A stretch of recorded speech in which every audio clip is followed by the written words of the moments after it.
Oi, ouvintes da Rádio Laboratório de Ideias. É com muito prazer e muita alegria que hoje eu, Beatriz Faria, mais conhecida como Tia Bia pelos alunos do Laboratório de Ideias, tô aqui para conduzir esse programa e para falar sobre um tema muito importante e muito natural na vida de todas as meninas e mulheres, que é a menstruação.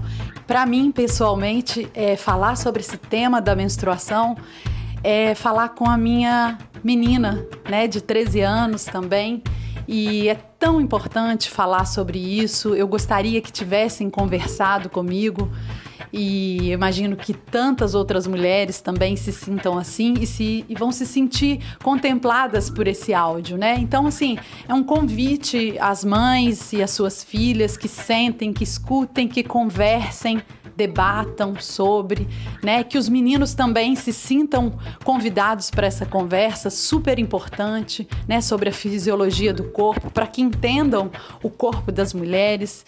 Conhecer os processos é algo libertador, né? E tem tudo a ver com a autoestima. Quando a gente fala da autoestima dos jovens, adolescentes e das crianças e mesmo dos adultos, né? A gente está falando, a autoestima ela só existe com a aceitação da própria natureza, né? Então, assim, quando a gente esconde ou tem medo de falar sobre algo, a gente está negando uma parte que é nossa, que é uma parte natural.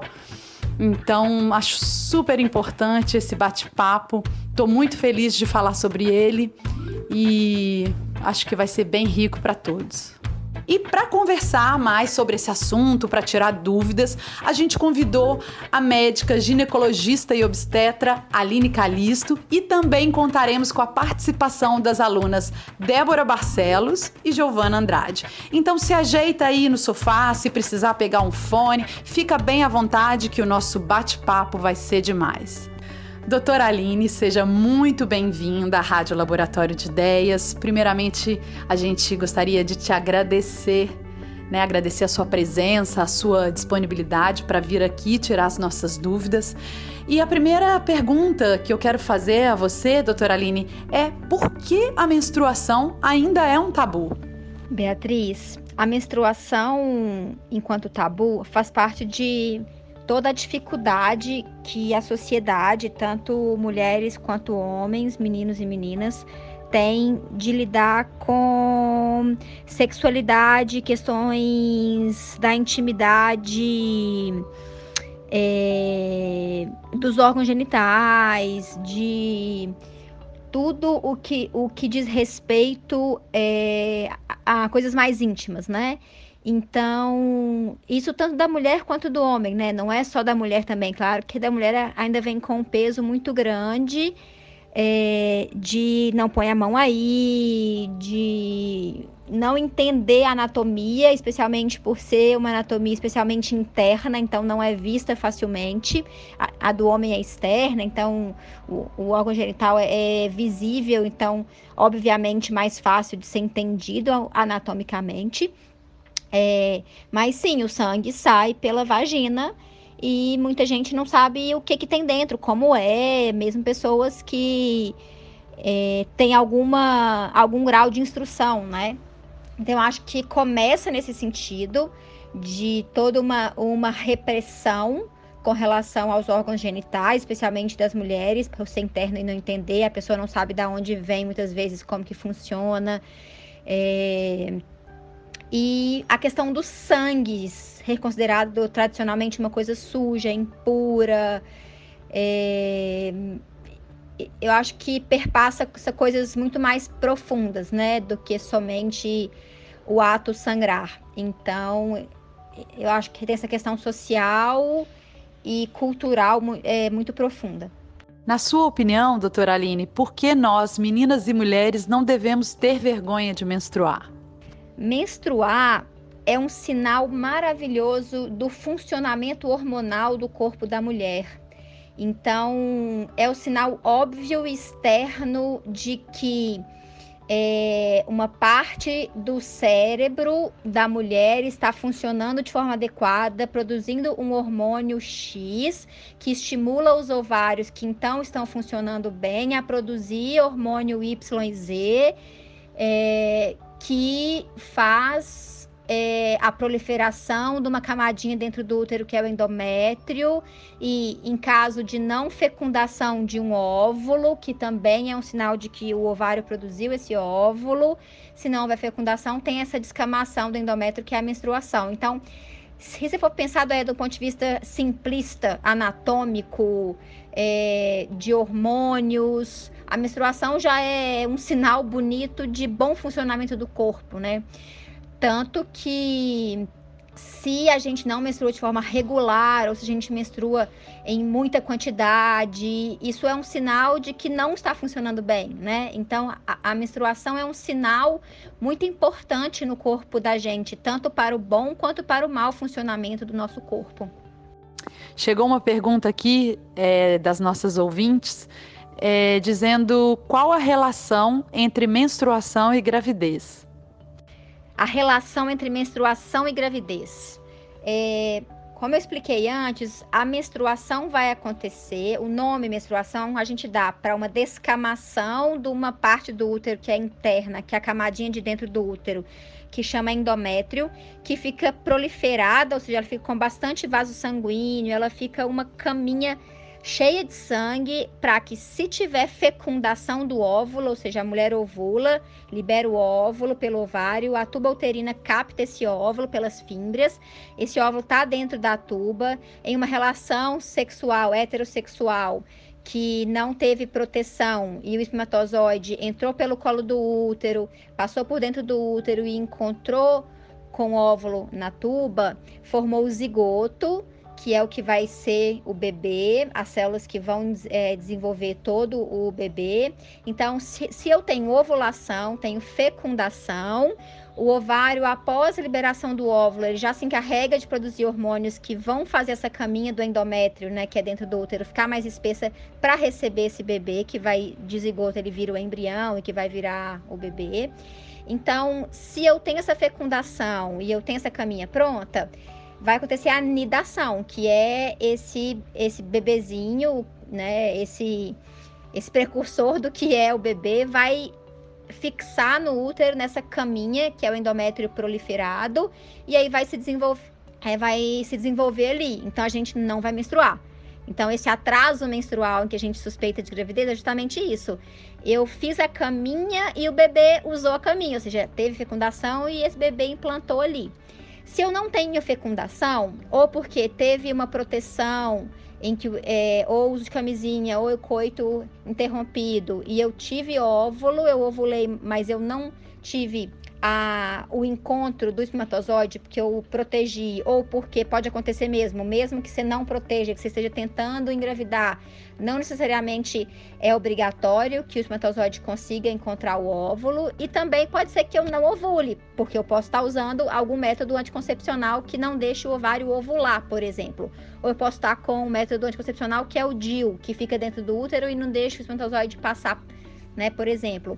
Ou seja, qualquer coisa que impeça esse encontro e a formação, o encontro do espermatozoide com o óvulo e a formação do zigoto, que vai ser o bebê, né, qualquer coisa que impeça isso, vai fazer com que a caminha que se desenvolveu descame e seja a menstruação. E se a menstruação, então, não vem, é porque provavelmente teve esse encontro, então é por isso que atraso menstrual é de cara, a primeira suspeita é gravidez. Claro que pode ser só uma desregulação do ciclo que aconteceu, ou por estresse, ou por alimentação, ou por qualquer outro motivo, tanto simples quanto complexo. Eu gostaria que você falasse um pouco, doutora Aline, sobre o que são os métodos contraceptivos. Métodos contraceptivos são os métodos que impedem a concepção, que impedem a gravidez. Uns e outros com mais ou menos porcentagem de sucesso e porcentagem de erro. A gente tem desde métodos hormonais que vão impedir com que o ovário ovule, libere o óvulo, produza o óvulo, quanto métodos de barreira, que a gente chama, né? Por exemplo, o DIU, Existe o DIU que tem hormônio, que além de ser um método ali de barreira, de impedir passagem do espermatozoide, também tem uma ação de impedir a ovulação, porque tem hormônio. Quanto o DIU sem hormônio, que a função dele ali, e é seguro, igual ao método hormonal, é fazer uma reação local dentro do útero que impede que o espermatozoide passe, né, para encontrar o óvulo na tuba uterina. E os métodos de barreira clássicos, que é o uso da camisinha ou do coito interrompido, que aí vão impedir que o espermatozoide consiga entrar dentro do colo do útero para atingir as tubas uterinas. Seria importante, Beatriz, que todas essas minhas explicações talvez tivesse o envio para as ouvintes, né, para as meninas, de modelos, de fotos que expliquem isso, assim, como é a vagina, e aí o fundo da vagina bem no final, né, da vagina, tem o colo do útero, que tem um buraquinho dentro do colo do útero, que é o que liga no endométrio, que aí tem uma ligação de dentro do útero, que é o endométrio, com a tuba uterina, que é um tubo, um canudinho, que vai ligar com o ovário, aonde sai o óvulo. Então, isso tudo é importante saber também. E aí, conseguindo ver em desenhos, é mais potente, né, pro entendimento. Bom, agora nós vamos abrir os microfones para receber as perguntas das nossas alunas, Giovana e Débora. Já gostaria de agradecer a participação e a presença das duas. Primeiro vamos ouvir as perguntas da Débora e em seguida da Giovana. Oi, ouvintes da Rádio Laboratório de Ideias. Oi, tia Bia. Oi, doutora Aline. A minha pergunta e dúvida sobre o ciclo menstrual é porque nós meninas costumamos a ficar mais sentimentais ou irritadas quando nós estamos próximas à menstruação. E porque os seios costumam ficar mais sensíveis próximos e também durante as menstruações. Oi, Débora. Excelente a sua pergunta com relação a por que existe essa alteração de comportamento, de pensamento, de sentimento, né, próximo da menstruação, e também a questão física dos seios. Isso tudo é da parte não física, né, da parte psíquica, sentimental. Isso tem um fundo de ação do hormônio em neurotransmissores. Os neurotransmissores, eles são as substâncias que atuam no nosso corpo, especialmente no nosso cérebro, fazendo a gente ter os pensamentos, as sensações. Então, isso é o que a gente chama de tensão pré-menstrual, né, da TPM, que existem vários graus. Ela pode ser leve, ela pode ser grave. A grave é quando ela pode afetar a qualidade de vida da mulher, então isso pode inclusive ter tratamento, né? Mas a princípio, na imensa maioria das mulheres, é uma coisa que não atrapalha a qualidade de vida, e que o que a menina, a mulher, precisa fazer é conseguir entender isso como parte do ciclo, como parte do ser cíclico que é a mulher, que vai ter momentos, né, do ciclo menstrual em que vai ter mais disposição, menos disposição física, psíquica. Isso tudo tem a ver com como o corpo da gente tá com relação ao funcionamento, para a gente poder, por exemplo, gestar ou não, porque a natureza, do ponto de vista grosseiro, né? A menstruação, ela é após uma ovulação que não aconteceu fecundação para ter bebê, para ter gravidez. Então, a natureza do corpo da gente se eu estou no período da ovulação, a gente está super disposta, tem energia, a gente quer conquistar o parceiro, a parceira. Então, a natureza quer fazer a gente ser extrovertida, a gente comunicar, a gente atrair pessoas pra gente ter relação sexual e aí ter chance de engravidar. Isso pensando cruamente apenas no humano como também um animal, né? E aí, antes da menstruação, é justamente a parte em que já não aconteceu a ovulação e o corpo da gente vai sangrar. Então, de alguma forma, eu vou perder um pouco de sangue, eu vou precisar de ficar mais reclusa para cuidar do corpo, né? Para repor energia, para se alimentar bem, para evitar excesso de gasto de energia do corpo, né? De Então, essas sensações físicas e psíquicas antes da menstruação, elas são uma forma do corpo meio que obrigar a gente a ficar mais recluso, a se cuidar mais, a olhar mais para o seu corpo, que vai passar por um processo daí a uns dias de sangramento. Mesmo que seja pouco, mesmo que seja moderado, mas que não deixa de ser um momento em que a gente tem que cuidar da gente mesmo. Com relação aos seios, né? Com relação ao seio tem a ver com uma resposta hormonal mesmo. Se eu ovulei, tem chance de eu conceber um bebê e ficar grávida, o meu seio vai responder com aumento do volume de glândulas, e aí fica mais sensível, mais dolorido e até maior, que é o que a gente chama de inchado, porque é uma resposta da glândula do seio ao que possivelmente pode ser uma gravidez, caso tenha tido fecundação, né, que é o encontro do espermatozoide com o óvulo. E também gostaria de saber por que eu não posso nadar em piscina, na praia, quando a gente está nessa semana de menstruação. Débora, este é um grande tabu. Você pode sim nadar. Isso aí perpassa por mito, por aquela primeira conversa que a gente teve aqui na resposta, né? Que por que não se fala, porque existe vergonha, porque é um tabu menstruação. Então, achar que não pode nadar, ou que não pode ir na piscina, no mar, não pode sair na menstruação, isso é nojo de sangue, nojo do sangue da mulher. Então, não, se você usar, hoje em dia existe biquíni absorvente, né? Que não vai sair do biquíni o sangue, porque às vezes o que pode passar é um constrangimento de vazar sangue. Mas se usar ou aquele absorvente interno, né, que é o OB, que impede que o sangue saia para fora da vagina, ou usar os biquínis absorventes, que são calcinhas, né, de biquíni que absorvem o sangue. Então, ou usar copinho, né, que é o coletor menstrual também.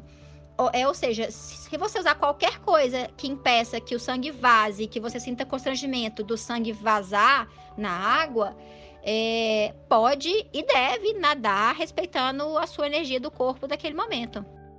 Oi, tia Bia. Oi, doutora Aline. Oi, ouvintes da Rádio Laboratório de Ideias. Então, a minha dúvida é que eu sempre ouvi falar que quando as meninas menstruam, elas param de crescer. Isso é verdade? Giovana, essa é uma pergunta interessantíssima. Na verdade, não é porque menstruar faz parar de crescer. É porque a menstruação é um marco importante não do fim, mas de um estágio, de uma mudança de estágio do padrão do funcionamento do corpo da menina, da mulher.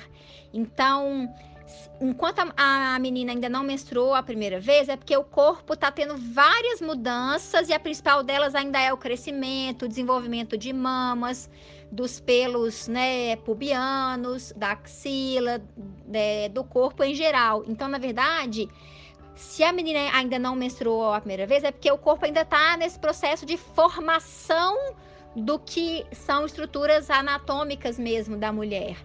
E tanto de crescimento geral do corpo também, dos ossos, né? E aí, quando tem a primeira menstruação, não é porque aí menstruar, o fato de menstruar faz parar de crescer, mas é porque é um sinal de que o corpo da mulher já atingiu um crescimento e um desenvolvimento anatômico em geral, que o corpo está preparado para ter uma gestação. Claro que nos dias de hoje a gente tem também uma cultura e um desenvolvimento de sociedade que não necessariamente uma menina que menstrua a primeira vez está preparada para, inclusive do ponto de vista do corpo, gerar uma criança, gestar uma criança também, né? Parir uma criança e cuidar de uma criança, educar uma criança. Então, do ponto de vista cultural e social, não necessariamente a menstruação é porque a mulher está pronta, mas do ponto de vista anatômico hormonal, é mais ou menos isso, que chegou num nível de formação estrutural e hormonal que vai ter poucas mudanças de crescimento, entende?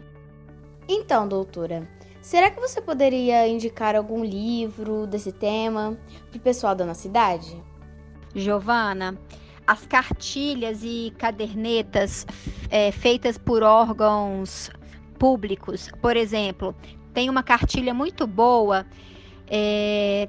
eu vou até mandar o link aqui para Beatriz, e aí ela pode, né, compartilhar com vocês. 2 paginazinhas, então é uma cartilha bem pequena que o GDF, que é o Governo do Distrito Federal, fez há uns anos, acho que em 2008, não sei, que é do Adolescentro, que é um centro que fica muito atento à adolescência, produz conteúdo de informação, que chama Preciso Encarar a Menstruação com Naturalidade. Então, são 2 paginazinhas, é bem pequeno, mas que fala bem sobre isso, de forma técnica, direta. Então, procurar na internet, pode ser no Google mesmo, e aí normalmente dê preferência para sites oficiais ou de universidades, ou de sites públicos, né? Ou seja, coisa que vai ter responsabilidade na publicação daquilo.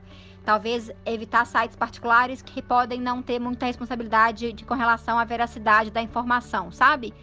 Mas essa é uma dica para pesquisas em geral, e especialmente nesse tema menstruação. E tem um livro, que é um livro muito bonito, muito potente, que chama A Menina que Virou Lua, que fala muito de sabedorias ancestrais com relação ao empoderamento da mulher e menina, sabe? É um livro muito bonito, chama A Menina que Virou Lua. Então é isso, pessoal. Espero que tenham gostado, que compartilhem bastante com os amigos, se inscrevam no nosso canal, porque a gente sempre vai estar atualizando aqui com novidades e temas interessantes. Agradecer aos ouvintes da Rádio Laboratório de Ideias, sempre maravilhosos aqui com a gente. Um beijo para a doutora Aline, agradecer mais uma vez a doutora Aline Calisto e as alunas Débora e Giovana. A gente se encontra na próxima. Um beijo!